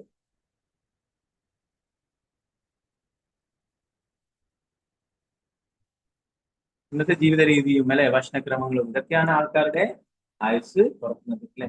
കുറെ നോൺ വെജ് ഒക്കെ കഴിച്ച് അങ്ങനെയായിട്ട് അങ്ങനെ ധാരാളം കൊഴുപ്പുകളുടെ ഭക്ഷണങ്ങളും അല്ലെ, അങ്ങനെയൊക്കെ കഴിച്ച് എന്താ പറയുക, മറ്റുള്ള ലഹരി വസ്തുക്കളൊക്കെ ഉപയോഗിച്ച് അങ്ങനെ ജീവിതം എന്താ പറയാ, ആ കാലയളവ് എത്താതെ തന്നെ ആൾക്കാരൊക്കെ ഇങ്ങനെ മരിച്ചുകൊണ്ടേയിരിക്കുന്നതാണ് അല്ലെ. ഇതിന്റെ ഇങ്ങനെയുള്ള വെറുതെ അനാവശ്യമായിട്ട് ഇങ്ങനെ ചെയ്യുന്ന കാര്യങ്ങളൊക്കെ ഒഴിവാക്കുകയാണെങ്കിൽ എന്താണ്, കൂടുതൽ കാലം ജീവിക്കുവാനും അതനുസരിച്ചിട്ട് ഭക്തി സേവനങ്ങളിൽ ഏർപ്പെടാനും ഒക്കെ സാധിക്കും അല്ലെ. ഭക്തി സേവനങ്ങളിൽ ഏർപ്പെടുകയാണെങ്കിൽ എന്താണ്, അവർക്ക് ഭഗവാന്റെ പ്രത്യേക കാരുണ്യം ലഭിക്കുന്നു അല്ലെ. നമ്മൾ നേരത്തെ നൈമിശാരണത്തിലെ ആ ലീലകളെ കുറിച്ചൊക്കെ ചർച്ച ചെയ്തിട്ടുണ്ട്. സുധഗോസ്വാമി ഈ ഭാഗവതം പറഞ്ഞു കൊടുക്കുമ്പോൾ എന്തായിരുന്നു, അവർക്കൊക്കെ പ്രായം 70, 80, 90 ഒക്കെ പ്രായമായ ഋഷിമാരായിരുന്നു അവിടെ ഉണ്ടായിരുന്നു. ഋഷിമാരൊക്കെ ബലരാമനോട് പറയുകയുണ്ടായി, ഞങ്ങൾക്ക് ശ്രീമദ് ഭാഗവതം മുഴുവനായിട്ടും കേൾക്കുവാനായിട്ട് ആഗ്രഹമുണ്ട്, പക്ഷെ ഞങ്ങളുടെ ആയുസ് ഇനി എത്ര കാലം ഉണ്ടാവുമെന്ന് നമുക്കറിയില്ല. അപ്പോ ബലരാമൻ അവരെ അനുഗ്രഹിച്ചു എന്നാണ്. നിങ്ങൾ ഭാഗവതം കേൾക്കുന്നിടത്തോളം കാലം നിങ്ങൾക്ക് മരണം ഉണ്ടാവില്ല, ആയിരക്കണക്കിന് വർഷങ്ങൾക്ക് നിങ്ങൾക്ക് ശ്രീമദ് ഭാഗവതം ശ്രവിക്കുവാനായിട്ട് സാധിക്കട്ടെ എന്ന് അനുഗ്രഹിക്കുകയുണ്ടായിരുന്നു. അപ്പൊ അതുപോലെ ശ്രീമദ് ഭാഗവതം കേൾക്കുമ്പോൾ ഭഗവാന്റെ ഭക്തി സേവനങ്ങളിലൊക്കെ ഏർപ്പെടുന്നവർക്ക് അവര് പ്രായമായാലും അവർക്ക് ആ സേവനങ്ങൾ ചെയ്യുന്ന അവരുടെ സാധനയുടെ ബലത്തിൽ അവർക്ക് കൂടുതൽ സേവനങ്ങളൊക്കെ ചെയ്യാൻ. മായാപ്പൂരൊക്കെ പോയിട്ടുള്ളവരൊക്കെ കണ്ടിട്ടുണ്ട്, അവിടെയൊക്കെയുള്ള പൂജാരിമാരൊക്കെ ഉണ്ട്, എത്രയോ വർഷമായിട്ട് പൂജകൾ ചെയ്യുന്നത്. അവരാണ് ഇപ്പോഴും അവിടെയൊക്കെ പൂജകളൊക്കെ ചെയ്യുന്നത്. പ്രായമായി എന്നാലും അവര് അതെ സിമ്പിൾ ആയിട്ട് ഒരു സൈക്കിളൊക്കെ എടുത്ത് അവര് അതിനകത്ത് തന്നെ അവരുടെ ആശ്രമത്തിൽ പോകും. അവിടുന്ന് രാവിലെ വരും, പിന്നീട് അമ്പലത്തിൽ തന്നെ. അപ്പൊ അവരെന്താണ്, മുഴുവൻ സമയവും അവർക്ക് പ്രായമാണ്, എന്നാലും അവര് ഭഗവാന്റെ സേവനങ്ങൾ ചെയ്യുന്നു അല്ലെ. ഭഗവാന്റെ സേവനങ്ങൾ ചെയ്യാനായിട്ട് ഭഗവാൻ തന്നെ അവർക്ക് അതിനുള്ള ശക്തി അല്ലെ. നമ്മൾ ചൈതന്യ ചരിതാമൃതം നേരത്തെ ചൈതന്യ മഹാപ്രഭുവിന്റെ ലീലകളൊക്കെ പറയുമെന്ന് പറഞ്ഞാൽ ഗതാഗത പണ്ഡിറ്റിനെ അല്ലെ, മഹാപ്രഭുവിനെ പിരിഞ്ഞിട്ട് അതിന്റെ വേദനിച്ചിട്ട് ഇങ്ങനെ വയ്യാത്ത അവസ്ഥയിലായി ഭഗവാനെ അല്ലെ സേവനങ്ങൾ ചെയ്യാൻ പോലും സാധിക്കാത്ത, ഭഗവാൻ അലങ്കാരങ്ങൾ ചെയ്യാനോ അല്ലെങ്കിൽ ഭഗവാൻ മാർഗാക്കാനോ ഒന്നും കഴിയാത്ത അവസ്ഥയിൽ എന്താണ്, ഭഗവാൻ തന്നെ അദ്ദേഹത്തിന് വേണ്ടിയിട്ട് അവിടെ ഇരുന്നു കൊടുക്കും അല്ലെ. അപ്പൊ അങ്ങനെ അനേകം ലീലകൾ കാണാം. അപ്പൊ ഭഗവാന്റെ സേവനങ്ങൾ ചെയ്യുമ്പോഴും എന്താണ്, നമുക്ക് ഭഗവാൻ തന്നെ അതിന് തരുന്നില്ല. മറ്റുള്ള ഭൗതിക കാര്യങ്ങൾ ചെയ്യുമ്പോൾ എന്താണ്, അതിന്റെ ആയുസ് വളരെ വേഗം ഇല്ലാതായി തീരുന്നു. ഈ 100 വയസ്സിന്റെ അകത്ത് പറയുന്നു പകുതിക്കാലം ഉറങ്ങി തീർത്തു അല്ലെ. ഇതെന്താ പറയുന്നത്? കളിയും പഠിത്തമൊക്കെ ആയിട്ട് അല്ലെ 20 വർഷം അങ്ങനെയും പോകുന്നു എന്നാണ്. ശൈശവത്തിന്റെ 10 വർഷം അന്താളിപ്പിലൂടെ കടന്നു പോകുന്നു. അതുപോലെ ബാല്യത്തിന് കളികളിലും വിനോദങ്ങളിലും മുഴുവൻ വീണ്ടും ഒരു 10 വർഷം കൂടി കടന്നു പോകുന്നു. അങ്ങനെ 20 വർഷം പാഴാകുന്നു. ചെറിയ കുട്ടിയാകുമ്പോൾ കളിക്കുന്നു, പിന്നെ സ്കൂളിലൊക്കെ പോകുന്നു, വീണ്ടും കളികളിലൊക്കെ ഏർപ്പെടുന്നു. അങ്ങനെയൊക്കെ 20 വർഷം പോയി കിട്ടിയെന്നാണ്. അതുപോലെ വാർദ്ധക്യത്തിൽ ഭൗതിക കർമ്മങ്ങൾ പോലും നിർവഹിക്കുവാൻ കഴിവില്ലാതാകുമ്പോൾ മുഴുവന്റെ മറ്റൊരു 20 വർഷവും പാഴാകും. വയസ്സായി കഴിഞ്ഞാല് സ്വന്തം കാര്യങ്ങൾ പോലും നിർവഹിക്കുവാൻ മറ്റുള്ളവരെ ആശ്രയിക്കേണ്ടി വരുന്നുണ്ട്. അങ്ങനെയൊക്കെ ആകുമ്പോൾ എന്താണ് ഇങ്ങനെയുള്ള ആത്മീയ കാര്യങ്ങളൊന്നും ചെയ്യാനായിട്ട് സാധിക്കില്ല. അതുകൊണ്ട് പറയുന്നു അങ്ങനെ ആദ്യത്തെ 20 വർഷം അങ്ങനെ പോയി പഠിത്തം കളിയൊക്കെ ആയിട്ട് അവസാനം നേരത്തെ പറഞ്ഞ പോലെ എങ്ങനെയുള്ള ഓർമ്മക്കുറവുണ്ടാകും, മറ്റുള്ള കേൾവിക്കുറവ്, ഇങ്ങനെയുള്ള പല ന്യൂനതകളും ഉണ്ടാക്കുന്നത്. അപ്പൊ അങ്ങനെയൊക്കെ ആയിട്ട് വാർദ്ധക്യത്തിന്റെ ആ ബുദ്ധിമുട്ടൊക്കെ അനുഭവിച്ചുകൊണ്ട് ഒരു 20 വർഷം കൂടി പാഴാകുന്നു അവസാന കാലത്ത് എന്ന് പറയും. ഒരു പെൺകുട്ടിക്കാലത്ത് കൃഷ്ണാബോധമില്ലാതെ 20 വർഷം പാഴാക്കുന്നു. അതുപോലെ തന്നെ വാർദ്ധക്യകാലത്തും ഭൗതിക കർമ്മങ്ങളൊന്നും നിർവഹിക്കുവാൻ കഴിവില്ലാതെയും പുത്രന്മാരെയും പൗത്രന്മാരെയും എന്തൊക്കെയാവും ചെയ്തു കൂട്ടുകയെന്നും തന്റെ എസ്റ്റേറ്റ് എങ്ങനെ സംരക്ഷിക്കപ്പെടുമെന്നും മറ്റുള്ള ചിന്തകളാൽ ആദി പിടിച്ചു വീണ്ടും ഒരു 20 വർഷവും പാഴാക്കുന്നു. ഈ വർഷങ്ങളിൽ പകുതിയും ഉറങ്ങാൻ ചെലവഴിക്കുന്നു. അതിനു പുറമെ ഒരുവൻ അവന്റെ അവശേഷിക്കുന്ന 30 വർഷം രാത്രികളിൽ ഉറങ്ങാൻ ഉപയോഗിക്കും.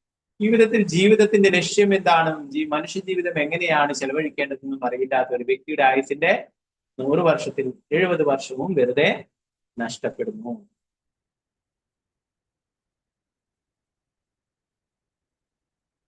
ഇപ്പൊ 100 വർഷമാണ് പറയുന്നുണ്ടെങ്കിൽ ആ 100 വർഷത്തിന്റെ കണക്കായിട്ട് പറഞ്ഞു അല്ലെ.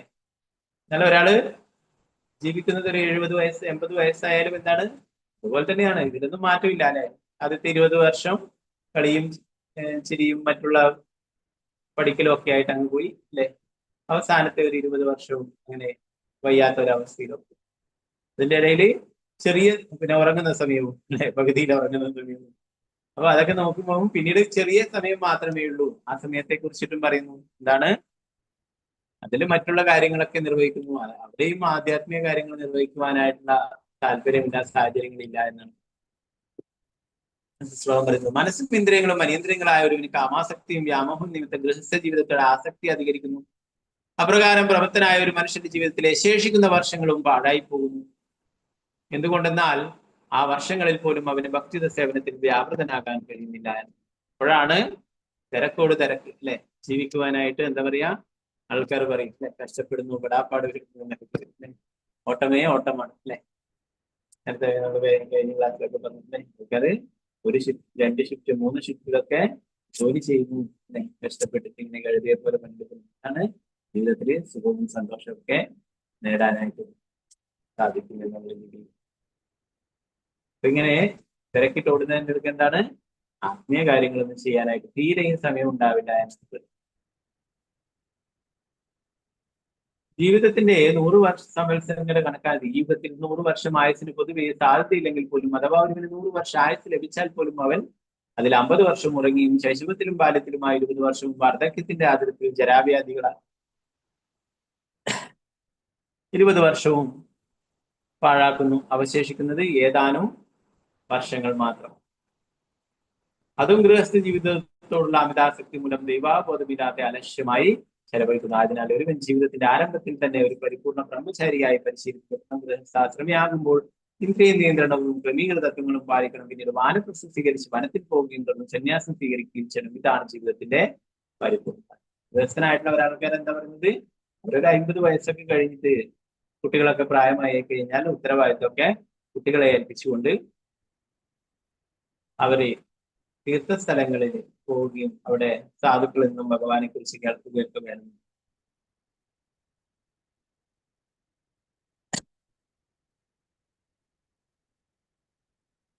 അപ്പോ ഇതിനെ എന്താ പറയുന്നത്, ഒരു വിദ്യ ആയിരിക്കുമ്പോൾ തന്നെ ആധ്യാത്മിക കാര്യങ്ങൾ പഠിക്കുകയും ബ്രഹ്മചാരിയായിട്ട് പരിശീലനം ലഭിക്കുകയും വേണമെന്നാണ്. പിന്നീട് ആ ബ്രഹ്മചാരിക്ക് വേണമെങ്കിൽ ഗൃഹസ്ഥനാവാം എന്ന് പറഞ്ഞു. പിന്നീട് ആ ഒരു 50 വർഷത്തിന് ശേഷം ഗൃഹസ്ഥാശ്രമം ഉപേക്ഷിച്ച് വാനപ്രസ്ഥാശ്രമം സ്വീകരിക്കുക.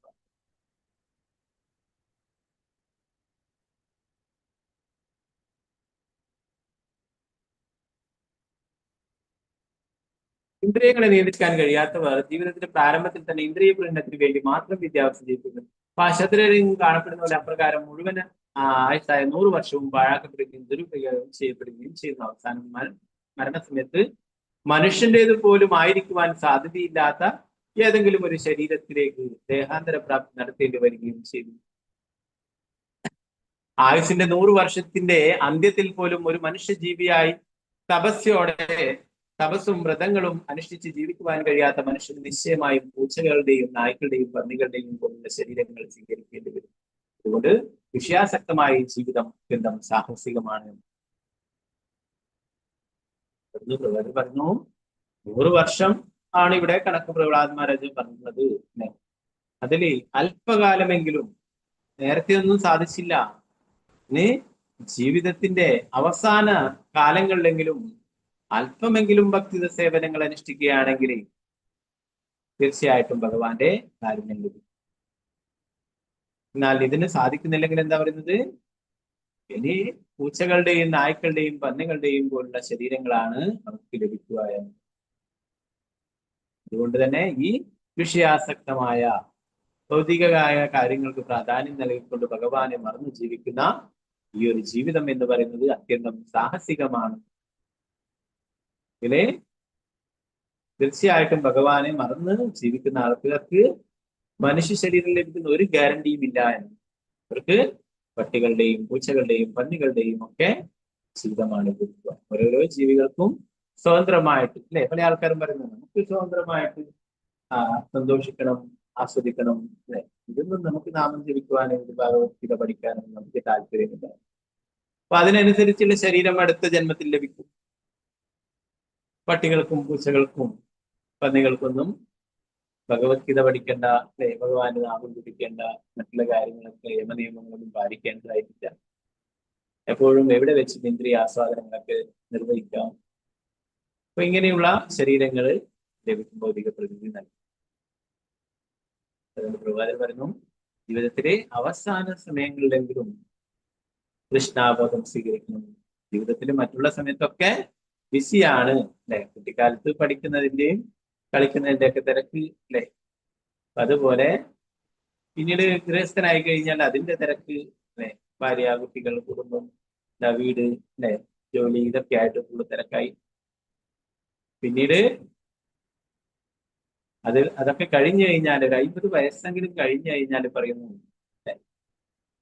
കുറച്ചെങ്കിലും ആധ്യാത്മിക കാര്യങ്ങളിൽ ഏർപ്പെടണം, ഇതിനായിട്ട് താല്പര്യം പ്രകടിപ്പിക്കണം, ഇതിനായിട്ട് പരിശ്രമിക്കണം. എങ്കിൽ എന്താണ്? വെറുതെ എങ്ങനെയല്ലോ ജീവിച്ച് അങ്ങനെ ജീവിതം തീർത്തു, ഇനി അടുത്തത് എന്തായിത്തീരുന്ന ഒരു ഉറപ്പുമില്ല എന്ന് ആണ് നേരത്തെ ശ്രീമദ് ഭാഗവതത്തിലൊക്കെ നമ്മൾ പഠിക്കുകയുണ്ടായി. ധൃതരാഷ്ട്രമൊക്കെ വഴക്ക് പറഞ്ഞിട്ട് വാനപ്രസ്ഥത്തിന് അയക്കുന്നു, അല്ലെ? ധൃതരാഷ്ട്ര അന്ധനാണ്, അല്ലെ?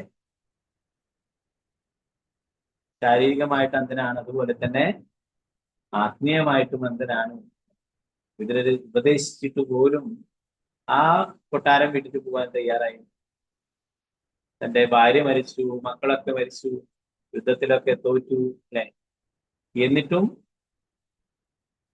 അവിടെ തന്നെ യുധിഷ്ഠിര മഹാരാജാവിന്റെ കൊട്ടാരത്തിൽ അവരെ കഴിഞ്ഞുകൂടുന്നു. ഇപ്പോഴും താനാണ് രാജാവ് എന്നുള്ളൊരു ചിന്താഗതിയോ, അല്ലെ?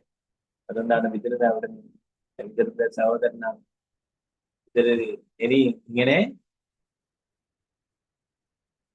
ഇവിടെ തന്നെ ഈ കൊട്ടാരത്തിൽ തന്നെ സുഖമായിട്ട് കഴിയുകയാണെങ്കിൽ എന്താണ്, പിന്നെ യാതൊരു ആധ്യാത്മിക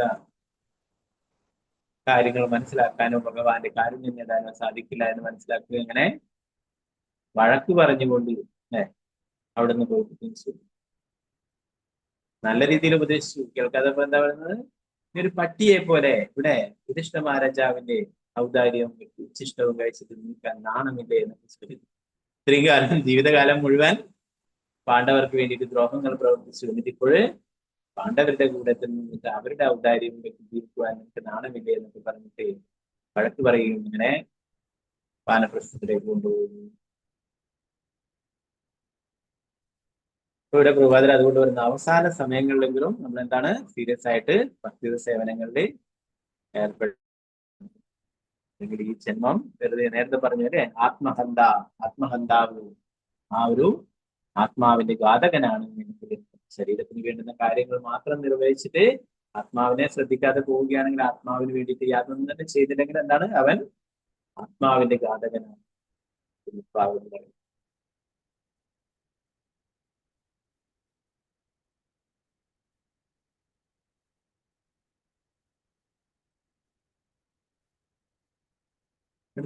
ഇന്ദ്രിയങ്ങളെ നിയന്ത്രിക്കുവാൻ കഴിയാതെ ഗൃഹസ്ഥ ജീവിതത്തോട് അത്യാസക്തനായ ഒരു വ്യക്തിക്ക് എങ്ങനെയാണ് സ്വയം മോചിപ്പിക്കാൻ കഴിയുക? ആസക്തനായ ഒരു ഗൃഹസ്ഥൻ കുടുംബത്തോടുള്ള ഭാര്യ, കുട്ടികൾ, മറ്റു ബന്ധുക്കളുടെ സ്നേഹത്തിന്റെ വശങ്ങളാൽ വളരെ ശക്തമായി ബന്ധിതനായിരിക്കും.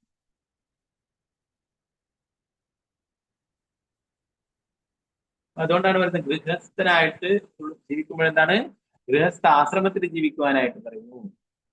എല്ലാ കാര്യങ്ങളും ഭഗവാനെ മുൻനിർത്തിക്കൊണ്ട് ചെയ്യാനായിട്ട് സാധിക്കും. ഇതെല്ലാം ഗൃഹവേദിയായിട്ട് ജീവിക്കുകയാണെങ്കിൽ എന്താണ് നേരത്തെ പറഞ്ഞിട്ടുള്ള പോലെ ആ പതനം സംഭവിക്കും.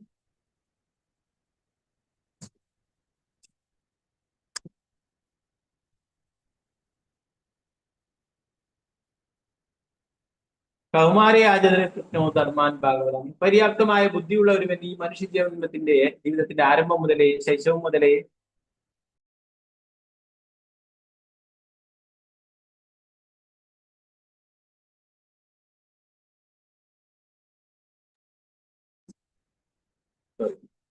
മുതലേ മറ്റെല്ലാ കാര്യങ്ങളും ഉപേക്ഷിച്ച് ഭക്തി സേവനത്തിൽ മുഴുകുവാൻ പരിശീലിപ്പിക്കണമെന്നായിരുന്നു പ്രഹ്ലാദ് മഹാരാജാവിന്റെ പ്രഥമ നിർദ്ദേശം. അല്ലെ, നേരത്തെ കൂട്ടുകാർക്ക് പറഞ്ഞു കൊടുത്തിട്ടുള്ളത് ആദ്യത്തെ കാര്യം എന്താണ്?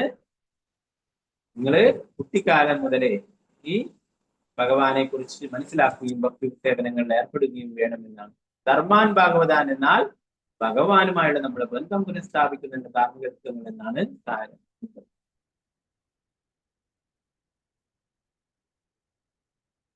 ഭഗവാൻ പറയുന്നു സർവധർമ്മം ചൊല്ലിക്കുന്നു.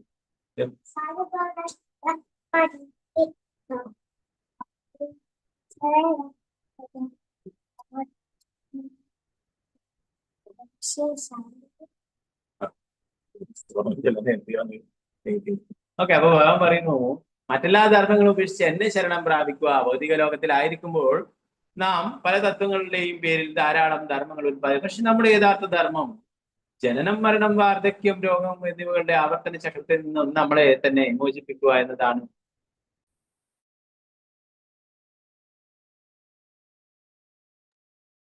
ഓക്കെ, അപ്പൊ ഇവിടെ പ്രഭാതർ പറയുന്നു നമ്മളെന്താ വേണ്ടത്?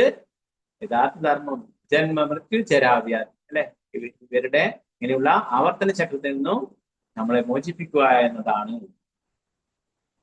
നേരത്തെ പറഞ്ഞു ആഹാര, നിദ്ര, ഭയമോചനം, ഇതാണ് യഥാർത്ഥമായിട്ടുള്ള നമ്മുടെ പ്രശ്നം എന്ന് കരുതിയിട്ടാണ് ജനങ്ങൾ അതിനു വേണ്ടിയിട്ട് കഠിന പ്രയത്നം ചെയ്തുകൊണ്ടേയിരിക്കുന്നത്. അല്ലെ, നല്ല രീതിയിൽ ജീവിക്കുവാൻ, നല്ല രീതിയിലുള്ള ഭക്ഷണങ്ങൾ കഴിക്കുവാൻ, നല്ല രീതിയിൽ ഉള്ള വീടുകളൊക്കെ ഉണ്ടാക്കിയിട്ട് നല്ല സുഖമായിട്ട് ഉറങ്ങുവാൻ, അല്ലെ, നല്ല രീതിയിൽ ഇന്ദ്രിയാസ്വാദനം, ഇതൊക്കെയാണ് ജീവിതത്തിന്റെ ആത്യന്തിക ലക്ഷ്യം എന്ന് കരുതിയിട്ടാണ് ആൾക്കാർ ഇങ്ങനെ ഇഷ്ടപ്പെട്ടുകൊണ്ടേയിരിക്കുന്നത്. അല്ലെ, എന്നാൽ ഇതല്ല ഈ മനുഷ്യ ജന്മത്തിന്റെ യഥാർത്ഥ ലക്ഷ്യം എന്ന്. അല്ലെ, തപോ ദിവ്യം പുത്രേന, നേരത്തെ ഋഷഭദേവൻ പറഞ്ഞു തപശ്ശരികൾ ചെയ്യാനായിട്ടുള്ളതാണ് ഈ മനുഷ്യ ജന്മം ഇവിടെ പറയുന്നത്. അതുകൊണ്ട് ഇതിനെ ജന്മമൃത്യു ജരാവ്യാധി ചക്രത്തിൽ നിന്നും രക്ഷപ്പെടുക എന്നുള്ളതാണ്.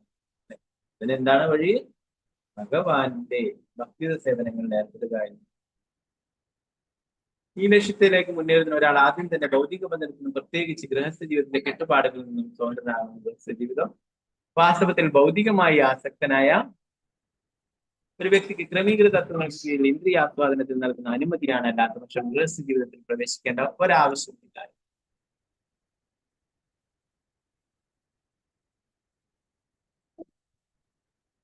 അതാണ് ഭൗതികമായിട്ടുള്ള കാര്യങ്ങൾ, ഇന്ദ്രിയാസ്വാദനത്തിനായിട്ടുള്ള ആഗ്രഹങ്ങളുള്ള ആൾക്കാർക്ക് അത് ഒരു നിയമപരമായ രീതിയിൽ ക്രമീകൃത തത്വങ്ങൾക്ക് കീഴിൽ ഇന്ദ്രിയാസ്വാദനത്തിന് നൽകുന്ന അനുമതിയാണ്, അല്ലാതെ അതിൽ തന്നെ കഴിയാനായിട്ടുള്ളതല്ല എന്ന് പറയും. അപ്പൊ അത് കഴിഞ്ഞാൽ എന്താണ്? വാനപ്രസ്ഥ ആശ്രമം സ്വീകരിക്കണം എന്നാണ് പറയുന്നത്. അത് ഇവിടെ ധൃതരാഷ്ട്രയൊക്കെ പോലെ എന്താ പറയുക, ജീവിതകാലം മുഴുവൻ ഇങ്ങനെയുള്ള സുഖ സൗകര്യങ്ങളോട് ജീവിക്കണം എന്ന് കരുതരുത് എന്ന് അപ്പോൾ നമ്മളെന്താണ്, അപ്പൊ ഇത് പറഞ്ഞിട്ട് എല്ലാവരും ഇങ്ങനെ നമ്മൾ വീടൊക്കെ വിട്ട് പോകുന്നത് അങ്ങനെയല്ല. നമ്മൾ ഒരു 50 വയസ്സൊക്കെ കഴിഞ്ഞാൽ നമ്മൾ പതുക്കെ പതുക്കെ മറ്റുള്ള കാര്യങ്ങളിൽ നിന്നൊക്കെ പിൻവലിക്കുകയും കൂടുതൽ പലതരത്തിൽ പ്രവർത്തിക്കുന്നവരുണ്ടാവും, രാഷ്ട്രീയമായിട്ട് പ്രവർത്തിക്കുന്നുണ്ടാവും, മറ്റുള്ള ബിസിനസ്സുകൾ ചെയ്യുന്ന ആൾക്കാർ അല്ലെ. അതൊക്കെ എന്താണ്? മക്കളുടെ ഏൽപ്പിക്കുക, അല്ലെങ്കിൽ വിശ്വസ്തരായിട്ടുള്ള മറ്റുള്ള ആൾക്കാരൊക്കെ ഏൽപ്പിക്കുക. അതൊക്കെ അതിന്റെ ഉത്തരവാദിത്തങ്ങളൊക്കെ കുറച്ച് കൊണ്ടുവന്നിട്ട് എന്താണ്? ആത്മീയ കാര്യങ്ങൾക്ക് കൂടുതൽ പ്രാധാന്യം നൽകാനായിട്ടാണ് പറയുന്നത്. സാധിക്കുന്നവർക്ക് ഇങ്ങനെ ചെയ്യാം, വാനപ്രസ്ഥ ആശ്രമം സ്വീകരിക്കാം. അല്ലെ, പ്രഭാതന നേരത്തെ പറഞ്ഞു വൃന്ദാവനത്തിലൊക്കെ മനോഹരമായിട്ടുള്ള കൃഷ്ണ ബലറാം ക്ഷേത്രത്തിൽ നിർമ്മിച്ചിട്ടുണ്ട് അല്ലെ. ഇതൊക്കെ വന്നിട്ട് ആത്മീയമായിട്ടുള്ള കാര്യങ്ങൾ നിർവഹിക്കുക, നല്ല കൂടുതൽ നല്ല രീതിയിൽ ഭക്തി സേവനങ്ങൾ അനുഷ്ഠിക്കുവാൻ സാധിക്കും അല്ലെ. അങ്ങനെ സാധിക്കുന്നവർക്ക് അങ്ങനെ പോവാം, ഭഗവാന്റെ ദിവ്യധാമങ്ങളിലൊക്കെ പോവാം, സ്ഥലങ്ങളൊക്കെ. അല്ലാത്തവർക്ക് എന്താണ്? വീട്ടിൽ തന്നെ നിന്നുകൊണ്ട് കൂടുതൽ പ്രാധാന്യം ഭക്തി സേവനങ്ങൾക്ക് നൽകിക്കൊണ്ടും അതും നിർവഹിക്കാം.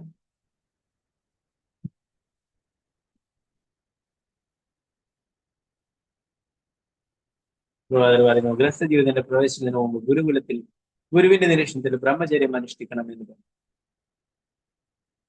ബ്രഹ്മചാരി ആരംഭത്തിൽ തന്നെ എല്ലാം ഗുരുവിന്റെ പ്രയോജനത്തിന് വേണ്ടി ത്യജിക്കുവാൻ പരിശീലിക്കുന്ന ഒരു ബ്രഹ്മചാരി വീടുകൾക്കറിയില്ല ആ സ്ത്രീകളെയും മാതാവ് എന്ന് അഭിസംബോധന ചെയ്ത് ഭിക്ഷ അയച്ച് ശേഖരിക്കുന്നെല്ലാം ഗുരുവിന്റെ പ്രയോജനത്തിന് വേണ്ടി ആയിരിക്കുകയും വേണം. ഇന്ദ്രിയങ്ങളെ നിയന്ത്രിക്കേണ്ടത് എങ്ങനെയും ഗുരുവിന് വേണ്ടി ത്യാഗം സഹിക്കേണ്ടത് എങ്ങനെയെന്നും ഈ വിധത്തിൽ അവൻ അഭ്യസിക്കുമെന്ന് പറഞ്ഞു. അതാണ് എല്ലാവരെയും മാതാവ് എന്ന് വിളിച്ചു അല്ലെ. നമ്മളെ ഈ സ്കൂളിലൊക്കെ എങ്ങനെയാണ് മാതാച്ചി മാതാവായിട്ട് കണ്ടത്. അപ്പൊ അങ്ങനെ ഗുരുവിന് വേണ്ടിയിട്ട് സേവനങ്ങൾ ചെയ്യാനായിട്ട് തയ്യാറാവണം. ഭഗവാൻ തന്നെ ഇത് കാണിച്ചു തന്നു. ഭഗവാൻ സാന്ദീപനിയുടെ ആശ്രമത്തിലൊക്കെ വിദ്യാഭ്യസിക്കാൻ പോയപ്പോഴെന്താണ്? ഗുരുവിന് വേണ്ടിയിട്ട് അല്ലെ, ഗുരുപത്നിക്ക് വേണ്ടി വിറകൊക്കെ ശേഖരിക്കുവാനായിട്ട് പോയി ഗുരുവിന് സേവനങ്ങൾ ചെയ്യുകയുണ്ടായി. അപ്പൊ അങ്ങനെ ഗുരുകുലത്തില് പഠിച്ചുകൊണ്ട് ഗുരുവിന് വേണ്ടിയിട്ട് സേവനങ്ങളൊക്കെ ചെയ്യാനായിട്ട് പറഞ്ഞു. അങ്ങനെ അവര് നല്ലൊരു ബ്രഹ്മചാരിയായി പറഞ്ഞു. അങ്ങനെ ബ്രഹ്മചാരി ആയതിനു ശേഷം അവന് താല്പര്യമുണ്ടെങ്കിൽ വിവാഹം ചെയ്യുകയും ചെയ്യാം. വിവാഹത്തിന് ശേഷം പിന്നീട് ഗൃഹസ്ഥ ജീവിതം 50 വയസ്സൊക്കെ കഴിഞ്ഞാൽ ഗൃഹസ്ഥ ജീവിതം ഉപേക്ഷിച്ചിട്ട് ആധ്യാത്മിക കാര്യം കൂടുതൽ പ്രാധാന്യം നൽകുവാൻ പ്രസ്ഥാശ്രമം സ്വീകരിക്കുകയും വേണമെന്നാണ് പറയുന്നത്.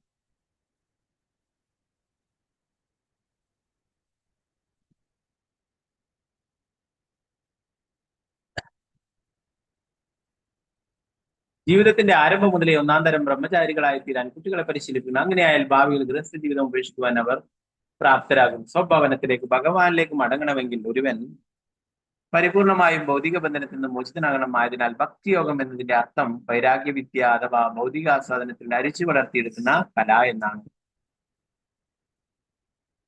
അതാണ് കൂടുതൽ ഭക്തി സേവനങ്ങൾ ചെയ്യുമ്പോൾ നമുക്ക് ഭൗതികമായിട്ടുള്ള കാര്യങ്ങളോടൊക്കെ താല്പര്യം കുറയും എന്നാണ് പറയുന്നത്.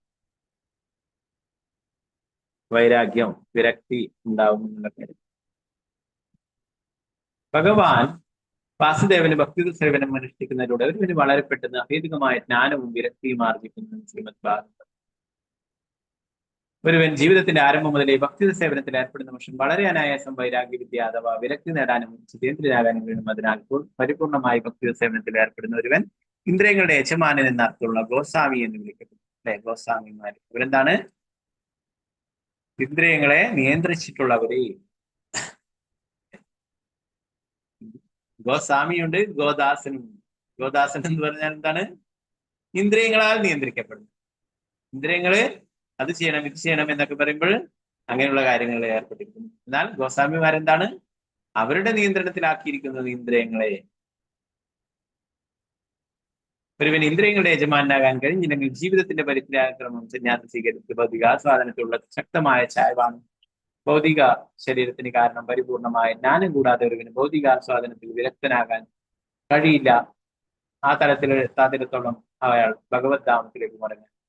ഗോസ്വാമിമാരൊക്കെ എല്ലാം ഉപേക്ഷിച്ചിട്ട് വന്നവരാണ്. രൂപ ഗോസ്വാമി, സനാതന ഗോസ്വാമി, ഇവരൊക്കെ മന്ത്രിമാരായിരുന്നു അല്ലെ.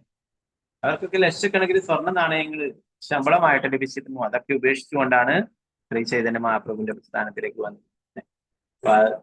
ചൈതന്യ മഹാപ്രഭു എന്താണോ പറഞ്ഞത് അത് അതേപോലെ അനുസരിക്കുകയുണ്ടായി. വൃന്ദാവനത്തിൽ പോയിട്ട് ആ ഭഗവാന്റെ ലീലകളൊക്കെ സ്ഥലങ്ങളൊക്കെ വീണ്ടെടുക്കുവാനായിട്ട് പറയുകയുണ്ടായി. അവരങ്ങനെയുള്ള ആ ശരീരത്തിന് വേണ്ടുന്ന കാര്യങ്ങൾ കുറച്ചു കൊണ്ടുവരാനായിട്ട് പറഞ്ഞു. വസ്ത്രവും ഭക്ഷണവും ഇതൊക്കെ നിയന്ത്രിക്കുവാനും കൂടുതൽ ആത്മീയ കാര്യങ്ങൾക്ക് പ്രാധാന്യം നൽകാനും അവരതുപോലെ ചെയ്യുകയുണ്ടായി. ഭക്തിസേവനം ധാരാളം പ്രഭുപാദർ പറയും, ധാരാളം ഗോസ്വാമിമാരെ അനുകരിക്കുന്ന ധാരാളം വ്യക്തികളെ കാണാം. എന്നാൽ അവർക്ക് ഭൗതിക ആഗ്രഹങ്ങളൊന്നും മനസ്സിൽ നിന്നും പോയിട്ടില്ല. അതുകൊണ്ട് തന്നെ അവർ വേഷം മാറിയിരിക്കാം, വേഷം അവർ വേറെ ഇട്ടു, സന്യാസിയുടേതായാലും മറ്റുള്ളതായാലും ഒക്കെ. എന്നാൽ അവരുടെ സാധുക്കളുടെ വേഷമൊക്കെ ധരിച്ചിരിക്കുന്നു. എന്നാൽ അവരുടെ മനസ്സിൽ നിന്നും ഭൗതിക ആഗ്രഹങ്ങൾ മുഴുവനായിട്ടും പോയിട്ടില്ല. അതുകൊണ്ട് അങ്ങനെയുള്ളവർക്ക് ഒരിക്കലും ഗോസ്വാമി ആവാനായിട്ട് അവരെ അനുകരിക്കുന്നത് കൊണ്ട് യാതൊരു കാര്യവുമില്ലായിരുന്നു. ഓക്കെ, ബാക്കി ഭാഗങ്ങൾ നമുക്ക് നാളത്തെ ക്ലാസ്സിൽ നോക്കാം. ഗ്രന്ഥരായ ശ്രീമദ് ഭാഗവതം വിജയ് ശ്രീല പ്രഭുപാദ ജയ് ഗുരുമരാജ് ജയ് ഗൗര പ്രേമാനന്ദേ ഹരേ കൃഷ്ണ. വംശകൽപതരുപശ്ച കൃപാസിദാനം ഭാഗവതോ വൈഷ്ണവേഭ്യോ വിജയ് ശ്രീല പ്രഭുപാദ ജയ് ഗുരുമരാജ്. എന്തെങ്കിലും സംശയങ്ങൾ ക്ലാസ്.